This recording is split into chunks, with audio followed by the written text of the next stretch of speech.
Hello WhatsApp, কী হচ্ছে আবার? আজ এই হওয়ার অবস্থান অনেক ভালো, আমার অবস্থান অনেক ভালো। চলে আসলাম আজকে একটা নতুন টপিক নিয়ে। তো আজকের টপিকটা হচ্ছে সমস্যা। আসলে আমরা মনে করি কি যে সমস্যা মনে হয় শুধু আমার, আর কারণ নেই।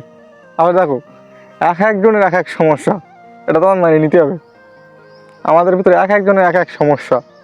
আমরা হয়তো মনে করি শুধু আমারটাই বড়, অথচ খোঁজ দেখো তোমার থেকেও আর বড় সমস্যা মানুষের আছে। এটা তোমার মেনে নিতে হবে। এক একজনের এক এক সমস্যা। আমরা অনেকেই মনে করি যে হয়তো আমার এই সমস্যাটা শেষ হয়ে যাক, এই সমস্যাটা যদি পার করে ফেলায় আমার আর কোনো সমস্যা হবে না। অত দিন শেষে দেখো আবার কালকে একটা সমস্যা। কিরে কিরে বেটা, পার্টনার চলিস, পার্টনার দেখা আসেন অবশ্যই। ওই ফার্স্ট ফার্স্ট করছি মানে যে চলে আইছি আমি সংকেত দিচ্ছি। যাই হোক, দেখো যেটা বলছিলাম,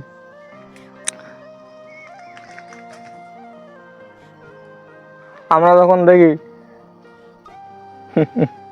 দেখতে থাকি দেখি আমি গেছি, তা আমরা মনে করি যে হচ্ছে সমস্যা মানে আমারই শুধু হয়ে যাচ্ছে, আমার পথেই বয়ে যাচ্ছে, আর কেউ কোনো সমস্যাই নেই।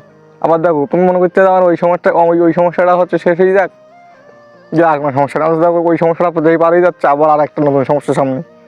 এরকমই আমরা দেখো যখন আমাদের কোনো মেয়েদের কোনো সমস্যা হয় তখন আমরা মনে করি শুধু মেয়েদেরই এই সমস্যা, ছেলেদের এই সমস্যা নেই।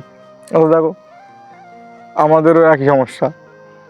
আমাদের ছেলেদের যখন সমস্যা হচ্ছে, মেয়েরা তখন হয়তো মনে করে ছেলেদের শুধু ওই সমস্যা, মেয়েদের এরকম সমস্যা হয় না। দেখো আমাদের এখানে ঘটনা, আবার তোমরা নেগেটিভ দিক নিয়ে দেয় না ভাই, পজিটিভলি নিও, তোমরা নেগেটিভলি নিই না, পজিটিভলি নিও। দেখো আমাদের এখানে একটা ঘটনা, আমাদের পার্শ্ববর্তী এলাকার একটা ঘটনা বলি। একটা মানে একটা আর কি বাড়ির এক মহিলা দুটো ছেলের বিষ খাওয়াইছে, আবার সেও বিষ খেয়েছে। অথচ দেখো আর হলো আল্লাহ বাসারে গিয়ে মহিলাটার হচ্ছে হলো অষ্টাশ করে সেখান বেশি আছে। অথচ দেখো সেই ছেলে দুটো মারা গেছে।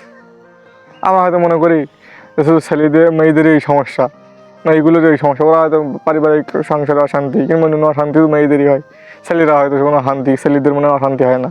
অথচ দেখো কিছুদিন আগে একটা দেখলাম, এক ছেলে বিষ খেয়েছে, তার বাপও বিষ খেয়ে দুইজনই মারা গেছে।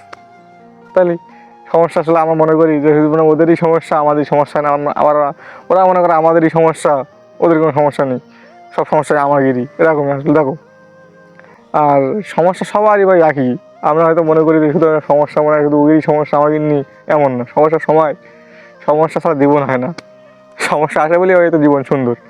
দেখো ওই এই যে আমাদের এই যে ঘটনা, এখানে দেখো এখানে কিন্তু অবশ্যই সমস্যা আছে, পারিবারিক হোক কিংবা যে কোনো এক সমস্যার কারণে হয়তো বিষ খেয়ে সব আত্মহত্যা করার চেষ্টা করি।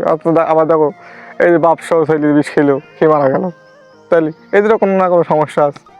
তো এত যে ভাই সমস্যা, সবার জীবনে সমস্যা আছে। এই সমস্যা যাতে হয় কি, স্রোতের বিপরীত দিক যাওয়া খুব কঠিন হয়, কিন্তু স্রোতের সাথে যাওয়া, স্রোত যেভাবে যাচ্ছে ওইভাবে নিজেও বেরিয়ে যাওয়া খুব সহজ, কিন্তু এই যে উল্টো দিকে আসা, স্রোতের উল্টোমুখী হওয়া, এই চলা খুব কঠিন। যাই এইভাবে আমাদের চলতে হবে, বুঝলে? তো কী বলবো, সমস্যা আছে বলেই জীবন সুন্দর, সমস্যা থাকবেই। এই সমস্যা উপেক্ষা করেই সব কিছু করতে হবে, লড়তে হবে, লড়ি দিতে হবে, বুঝলে? যে আমি পারছি না, আমার দ্বারা হবে না বলেই তো থেমে গেলে হবে না।